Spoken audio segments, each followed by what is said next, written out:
నమస్తే, welcome to our channel. నేను మీ పద్మావతి. ఈరోజు మనతో పాటు ప్రముఖ ఆధ్యాత్మికవేత్త మరియు వాస్తు జ్యోతిష్య పండితులు శేషగిరిరావు గారు ఉన్నారు. మరి ఆయనతో మాట్లాడి మరిన్ని విషయాలు తెలుసుకుందాం. ఆయన మీరు కూడా చూసేయండి. నమస్కారం గురువుగారు. గురువుగారు, ఫిబ్రవరి 8న ఏకాదశి ఉంది. మనకి ప్రతి నెల ఏకాదశి రావడం అనేది కామన్. కాకపోతే ఒక్కొక్క ఏకాదశికి ఒక్కొక్క నామం ఉంటుంది, ఒక్కొక్క ప్రత్యేకత ఉంటుంది. మరి ఈ ఏకాదశికి ఉన్న ప్రత్యేకత ఏంటి, దాని నామం ఏంటి, అసలు దీనికి పాటించాల్సిన నియమాలు ఏంటి? రైట్. అంటే ఇంచుమించుగా ఏకాదశులన్నిటికీ కూడా ఒకే రకమైన నియమం అయితే ఉంటుంది. అంటే ఉపవాసం చేసే వాళ్ళకి అది కంపల్సరీగా ఉపవాసం ఉంటుంది, తెల్లారి పారణ అనేది ఉంటుంది. అంతవరకు అది మారదు, ఆ నియమం అన్నది మారదు. కాకపోతే ఒక కోరికతో కానీ నిర్దిష్ట సంకల్పంతో కానీ చేసుకునేప్పుడు కొన్ని సార్లు ఆ పూజలు కానీ మంత్రాలు కానీ మారతం అనేది ఒక పద్ధతి. తర్వాత రెండోది వచ్చేప్పటికి ఏంటంటే ఆయా ఏకాదశి పెద్దానికి ఏదో ఒక విశిష్టత అనేది ఉంటుంది. సో అలా ఈసారి మనకి భీష్ముడికి సంబంధించిన విశిష్టత ఇది తెలియజేస్తుంది భీష్మ ఏకాదశి అనేది. అయితే ఇక్కడ నిజానికి ఏంటంటే భీష్ముడు మరణించింది అంటే ఏకాదశికి ముందే అయిపోయింది, అష్టమి నాడు. సో దాన్ని భీష్మాష్టమి అన్నాం. ఆ భీష్మాష్టమి నుంచి 5 రోజుల పాటు అంటే ద్వాదశి వరకు కూడా భీష్మ పంచకము అని చెప్పి 5 రోజులు భీష్ముడికి తర్పణాలు వదులుతారు. సో అలా తర్పణాలు వదలటం అనేది ప్రత్యేకత.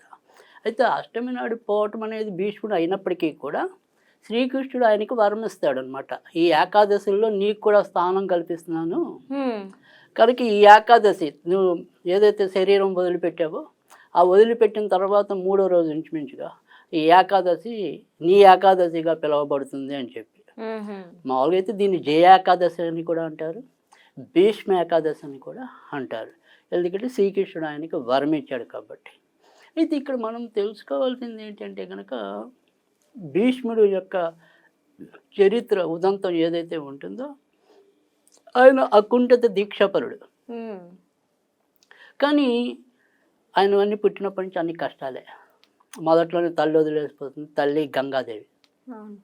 తర్వాత మరి తండ్రి ఆలనా పాలన కూడా సరిగ్గా ఉండదు. అయినప్పటికీ కూడా తండ్రి వేరే ఆమెను పెళ్లి చేసుకోవాలనుకున్నప్పుడు ఈయన రాజ్యాన్ని త్యాగం చేస్తాడు. తర్వాత ఎవరైతే శంతన మహారాజు ఉంటాడో ఆయన రెండో పెళ్లి చేసుకోవాలనుకున్నప్పుడు ఆ మామగారు కాబోయే బియ్యంకుడు పోషారత్ విధిస్తాడు. సరే ఇప్పుడు ఈయనైతే రాజ్యం వద్దనుకున్నాడు, బాగానే ఉంది. మరి ఒకవేళ ఈయన పెళ్లి చేసుకుని ఇంకెవరినైనా కంటే వాడు వారసత్వ హక్కు అంటే అప్పట్లోనే పెరిగినైపోయి వారసత్వాలు హక్కులు గోల. మరి వస్తే ఏంటి నా పరిస్థితి అంటాడు. అందుకని ఆ మాట పట్టుకుని పాపం ఈయన బ్రహ్మచారిగా ఉండిపోతాడు. అయ్యో. సో భార్య లేదు, తండ్రి లేదు, మరి పిల్లలు లేరు. సో అలా చిన్నప్పటి నుంచి కూడా అన్ని కష్టాలతోనే ఆయన పెరిగాడు. కానీ ఆయన అనేక రకాల జ్ఞానాలు అభ్యసించినవాడు. బృహస్పతి దగ్గర, వశిష్ఠుడి దగ్గర, ఇలా ఎవరి దగ్గర వాళ్ళ విద్యలన్నీ కూడా ఈయన అభ్యసించాడు అనమాట. అందుకని ఇటు పాండవులకు కానీ కౌరవులకు కానీ అంటే ఈయన ఉండడానికి కౌరవుల వైపున ఉన్నప్పటికీ కూడా ఈయన నిజానికి ఇరువురిని కూడా సమానంగానే చూశాడు. ఇరువురికి కూడా ఏది ధర్మమో అధర్మమో అనేది కూడా తెలియజేస్తాడు. ఇది ఇక్కడ మన అందరికి అంటే చాలామందికి తెలుసు. కానీ మళ్ళీ ఇంకోసారి మనం చెప్పేది ఏంటంటే ఇవాళ ఎవరైతే మనం భక్తి శ్రద్ధలతో ఈ విష్ణు సహస్రనామం అనేది ఏదైతే చదువుతున్నామో అది భీష్ముడి ముఖంగానే వెళ్ళింది. ఈ లలిత సహస్రం అనేది హయగ్రీవుడు, ఇది భీష్ముడి వల్ల జగత్తుకి అందించబడ్డాయి. అందుకని విష్ణు సహస్రనామం అంటే కూడా ఆయన అంపశయ మీద ఉండగా ఈ పాండవులకి వీళ్ళందరికీ ఇది ఉపదేశిస్తాడు అనమాట, ఈ యొక్క విష్ణు సహస్రనామం. అంతేకాకుండా అనేక ధర్మ సూక్ష్మాలు కూడా అదే సమయంలో తెలియజేస్తాడు వాళ్ళందరికీ. ఇక్కడ మనం భీష్ముడి దగ్గర తీసుకోవాల్సింది ఏంటంటే కనుక ఒక నియమం పెట్టుకుని ఆ నియమం కోసం పోరాడిన వ్యక్తి ఆయన. అలాగే మనం కూడా ప్రతి ఒక్కరిని కూడా మనం భీష్ముడిని కనుక పాఠంగా తీసుకుంటే కనుక ప్రతి ఒక్కళ్ళు కూడా ఒక లక్ష్యం పెట్టుకున్నప్పుడు ఆ లక్ష్యానికి అది మంచైనా చెడైనా వెళ్ళిపోవాలి. ముందు ఆ ఫైట్ చేసే గుణం అనేది ఇంపార్టెంట్ అనేది ఉంటుంది, అప్పుడే విజయం సాధించడం అనేది ఉంటుంది. సో ఈయన అవడానికి మరి ఏదైనా సరే మంచైనా చెడైనా కౌరవులను అంటి పెట్టుకున్నాడు. చివరి దాకా అది తప్పవచ్చు, కానీ ఆయన చివరిలో అంత ధర్మబద్ధంగా వెళ్ళాడు కాబట్టి ఆయనకి మరి చక్కటి విజయప్రాప్తి విజయ స్వర్గమే లభించాయి. తర్వాత రెండోది వచ్చేప్పటికి ఏంటంటే ఎప్పుడైతే త్యాగం చేశాడో తండ్రి ఆయనకి ఈ పుత్రుడి మీద వాత్సల్యంతో ఒక వరం ఇచ్చినప్పుడు అది ఇచ్చామరణం. అంటే ఆయన ఎప్పుడు కావాలంటే అప్పుడు చనిపోవచ్చు. అందుకని అక్కడ బాగా శస్త్రగతుడైనప్పటికీ కూడా ఇంచుమించు 51 రోజులు ఆయన అంపశయ్య మీద ఉండి ఉత్తరాయణం వచ్చేదాకా ఎదురు చూసి ఉత్తరాయణ పుణ్యదినంలో ఈయన మరణించడం అనేది జరిగింది. సో అంటే ఇక్కడ ఏదైనా సరే మనము అక్కడ వరాలనుకోండి ఏదైనా అనుకోండి, ఇక్కడ మనం మనుషులుగా సామాజికంగా తీసుకున్నప్పుడు ఏంటంటే ఏదైనా సరే ఒక పట్టుదలతో మనం కృషి చేసినప్పుడు తప్పకుండా మనం అనుకున్న మార్గాల్ని అందుకోగలుగుతాం. ఇక్కడ జ్యోతిష్యం ఎప్పుడు కూడా ఏం చెప్తుందంటే కనుక మొదట మానవ ప్రయత్నం, తర్వాతే దైవ సహాయం. సో ఇక్కడ మనకి అదృష్టాన్ని తోడవటం కోసం అనేది శాస్త్రం. అంతేగాని నేను ఇంట్లోనే ఉండి ఇంట్లోనే పైకి రావాలి, రాత్రి లప్పలు వచ్చి ఇంట్లో పడిపోవాలి అంటే కప్పలు అరుస్తే తప్ప ఉపయోగం ఉండదు. సో అందుకని ఖచ్చితంగా మన వంతు మనం ప్రయత్నం అయితే చేయాలి. ఆ ప్రయత్నం ఎన్ని దుడుకులు వచ్చినప్పటికీ కూడా ఆ గమ్యాన్ని చేరడానికి కృషి చేయాలి. అందుకు ఈ జ్యోతిష్యం ఏం చేస్తుందంటే ఒక మార్గ నిర్దేశకం చేస్తుంది.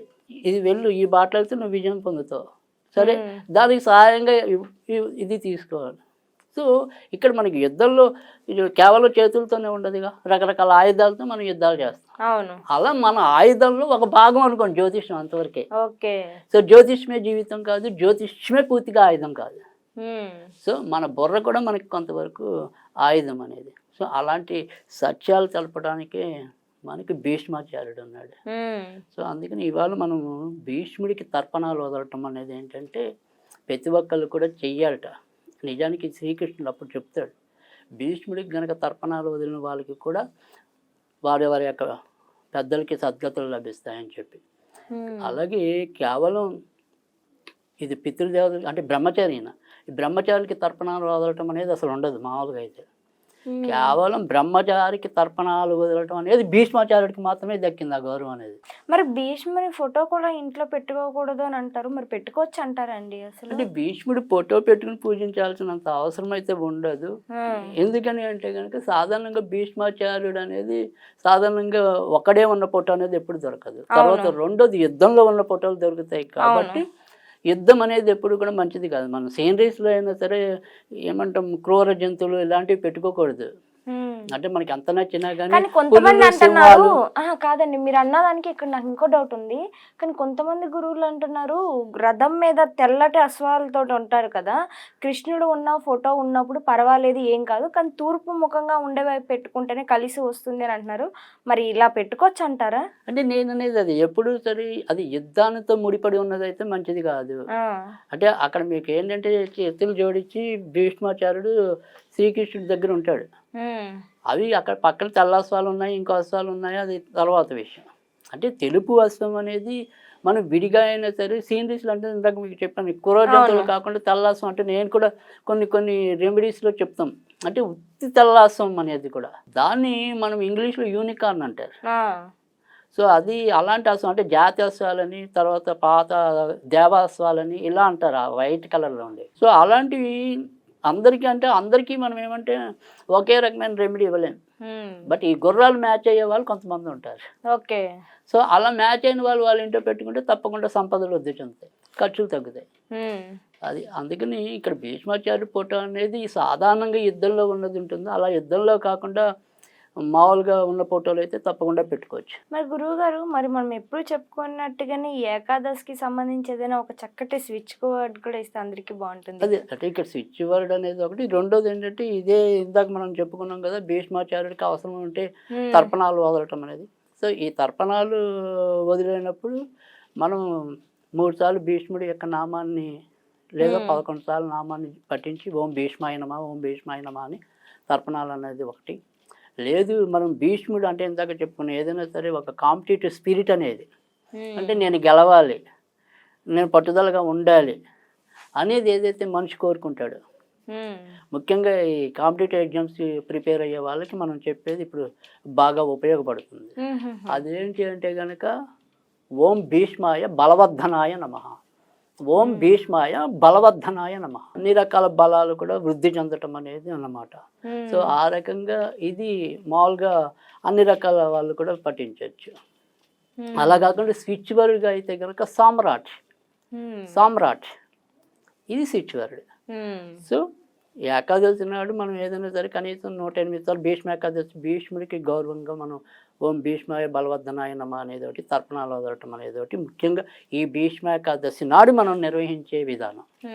తర్వాత వచ్చేప్పటికి ఏంటంటే ఏదైతే భీష్మ ఏకాదశి ఉంది కదా, ఈ భీష్మ ఏకాదశి నుంచి ఇంచుమించుగా 55 రోజులు ఇది నిత్యం కూడా 108 సార్లు చదివితే మంచిది. ఈ సామ్రాట్ అయినా సరే ఓం భీష్మాయ బలవర్ధనాయ నమ. ఇందులో ఏది వాళ్ళకి వీలైతే అది. ఓకే. కానీ 55 రోజులు చదివితే మంచిది. ఓకే. ఒక్కరోజు కాకుండా ఈ రోజు మొదలెట్టి కనీసం 55 రోజులు చదవటం. తర్వాత రెండో రోజు అంటే ఏకాదశి మిస్ అయ్యారు అనుకోండి, మర్నాడు రోజు భీష్మ ద్వాదశి అని ఉంటుంది, అక్కడితో అయిపోతాయి ఈ భీష్మ పంచకాలు. సో అందుకని కనీసం ఆ రోజైనా మర్నాడు రోజు కూడా బిగిన్ చేసుకోవచ్చు. ఓకే. సో ఏకాదశి ద్వాదశి 2 రోజులు కూడా మంచివే. కనుక ఈ 2 రోజులు ఎవరికి వీలున్న రోజు ఆ రోజు వీళ్ళు కనుక అది చదువుకుని అక్కడి నుంచి కంటిన్యూగా 55 రోజులు. సో ప్రసాదం అనేది కూడా పెద్ద ఏం అవసరం లేదు, మన ఇంట్లో ఏముంటాయి ప్రసాదంగా పెట్టుకుంటే చాలు. దాని గురించి కూడా ఎక్కువ చింత ఏమీ అవసరం లేదు. సో ఇలా తేలిగ్గా తెలుసుకోండి, ఖచ్చితంగా కాంపిటేటివ్ ఎగ్జామ్స్లో విజయం లభించడం అనేది ఉంటుంది. నిజంగా గురుగారు చాలా చక్కగా వివరించారు. భీష్మ కూడా చక్కగా ఉపయోగపడే ఒక స్విచ్ వర్డ్ కూడా ఇచ్చేసారు అందరి కోసం. మీకు కూడా థ్యాంక్ యూ సో మచ్.